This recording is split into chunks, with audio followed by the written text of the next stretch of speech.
Hello everyone, welcome back to my channel. जैसा कि आप सबको पता है, एलआईसी ईयू का रिजल्ट आ गया है। जिन बच्चों का भी सिलेक्शन हुआ है उनको कॉन्ग्रेचुलेशंस। और अपनी आगे की प्रिपरेशन जो है बिल्कुल अच्छे से करिए। आपने अगर ध्यान से देखा हो तो लगभग लगभग इन्होंने 22% बच्चे ले रखे हैं मेंस के लिए। वैसे जो नॉर्मली होता है वो क्या होता है, 10 से 15% ही लेते हैं मुश्किल मेंस में। बेशक इंटरव्यू हो, लेकिन इंटरव्यू में फिर वो 5% ले लेते हैं या 3-4% ले लेते हैं। उसमें से फिर जितने लेने होते हैं उतने निकाल देते हैं और बाकी को रख लेते हैं। ऐसे ही करते हैं। वैसे इन्होंने बहुत ज्यादा ले रखी हैं, तो फिर भी ठीक है, हम कुछ नहीं कर सकते। लेकिन हो सकता है शायद इंश्योरेंस में ऐसा ही होता हो। ये मेरा इंश्योरेंस का पहला एग्जाम है, तो मुझे नहीं पता था कि इंश्योरेंस में कितने परसेंट बच्चे लेते हैं कितने नहीं। तो ठीक है, जो भी है, जितने भी परसेंट इनको लेने थे इन्होंने ले लिए, ठीक है। तो उस हिसाब से अभी जो इन्होंने इतने ज्यादा बच्चे लिए हैं उसका रिजल्ट ये कैसे निकालेंगे? कुछ इनको तो हटाने हैं, लास्ट में तो इनको सिर्फ 385 बच्चे रखने हैं। अभी तो इन्होंने 750 7,500 से भी ज्यादा ले रखे हैं। तो इतने सारे बच्चों को ये कैसे हटाएंगे? तो सीधी सी बात है, ये मेंस में बहुत बच्चों को हटाने वाले हैं। और मेंस में जो है आपको बहुत ध्यान देना पड़ेगा। क्यों? क्योंकि मेंस में क्या है, इसमें इंश्योरेंस और करंट अफेयर्स, मैथ और रीजनिंग तो हर बच्चे का निकल जाएगा। जो हाफ वाला क्राइटेरिया है ना कि 50-50% है, उसमें आधे से ज्यादा बच्चे जाएंगे। क्यों? क्योंकि करंट अफेयर्स वैसे बच्चे का कमजोरी होता है सबका मेनली। और जो इंश्योरेंस वाला पार्ट है, जो बैंकिंग की तैयारी कर रहे हैं वो उसमें तो आता ही नहीं है, तो बच्चों ने पढ़ा ही नहीं होगा। अभी जो है वो पढ़ना शुरू करेंगे, या फिर कुछ बच्चे जो है जिनको लग रहा था कि उनका हो जाएगा वो पहले से भी स्टार्ट कर दिए होंगे। लेकिन जिन्होंने स्टार्ट नहीं किया उनको प्रॉब्लम होने वाली है। तो इंश्योरेंस में भी कई बच्चे जाएंगे, इंश्योरेंस में आधे बच्चे निकल जाएंगे, करंट अफेयर्स में आधे बच्चे निकल जाएंगे। मैथ और रीजनिंग में तो मोस्टली जो भी बच्चे तैयारी कर रहे हैं उनका अच्छा ही हो जाता है। और ओवरऑल कट ऑफ भी क्लियर हो जाती है। ऐसी बात नहीं है ओवरऑल नहीं होती, ओवरऑल भी हो जाती है। क्योंकि मैथ और रीजनिंग इसमें बिल्कुल डुएबल आता है। और बच्चे 87 90 ऐसे स्कोर करते हैं 90 में से, ठीक है। इजी क्वेश्चन आते हैं, हर एक क्वेश्चन 3 मार्क्स का होता है। करंट अफेयर और इंश्योरेंस जो है 60-60 नंबर की आती है। उसमें से क्या होता है, कई बच्चे तो बिल्कुल 30 पे ही आके रुकते हैं, उनका बिल्कुल बाउंड्री लाइन पे आके सिलेक्शन होता है, ठीक है। तो वही बात है। अभी आप देख लेना, आप इंश्योरेंस की तैयारी जो है अच्छे से कर लेना। और इंश्योरेंस के लिए मैंने आपको एक सोर्स बता रखा है। अगर आपने अब तक इंश्योरेंस की तैयारी नहीं की तो मैंने फ्री सोर्स जो है प्रोवाइड कर रखा है अपने ही यूट्यूब चैनल पे। मतलब मैंने नहीं पढ़ाया, लेकिन एक सर पढ़ाते हैं यूट्यूब पे, मैंने उनका चैनल आपको बता रखा है, तो आप उनसे पढ़ सकते हैं, ठीक है। और मैं उसका लिंक जो है डिस्क्रिप्शन में डाल दूंगी उस वीडियो का जिसमें मैंने बता रखा है। बाकी आप लोग देख लेना उसको। अगर आपने अब तक इंश्योरेंस की तैयारी नहीं की तो अच्छे से कर लेना, क्योंकि उसमें अगर आप तैयारी नहीं करेंगे तो आप उसका हाफ वाला क्राइटेरिया कंप्लीट नहीं कर पाएंगे और आप मेंस से बाहर हो जाएंगे, ठीक है। तो आप अच्छे से तैयारी कर लेना।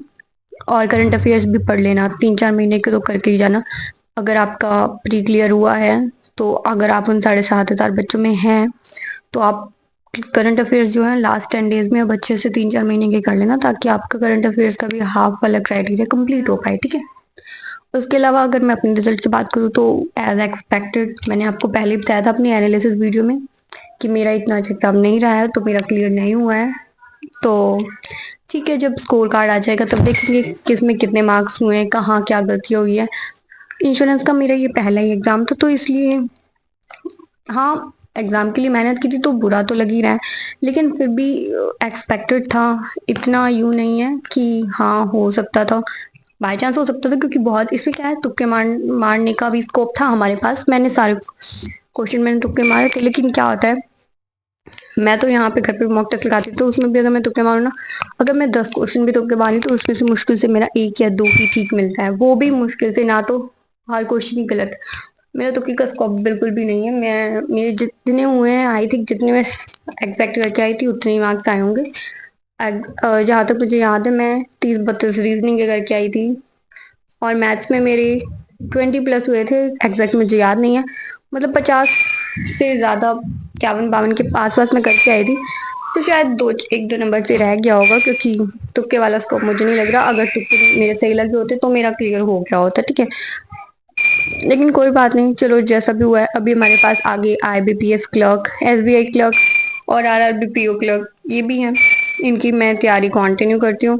और आप लोग भी जिनका भी नहीं हुआ है, क्योंकि सब बच्चों का तो हुआ नहीं, इतने लाख फॉर्म भरे गए थे उनमें से सिर्फ 7,000 बच्चों का ही हुआ है, 7,500 का।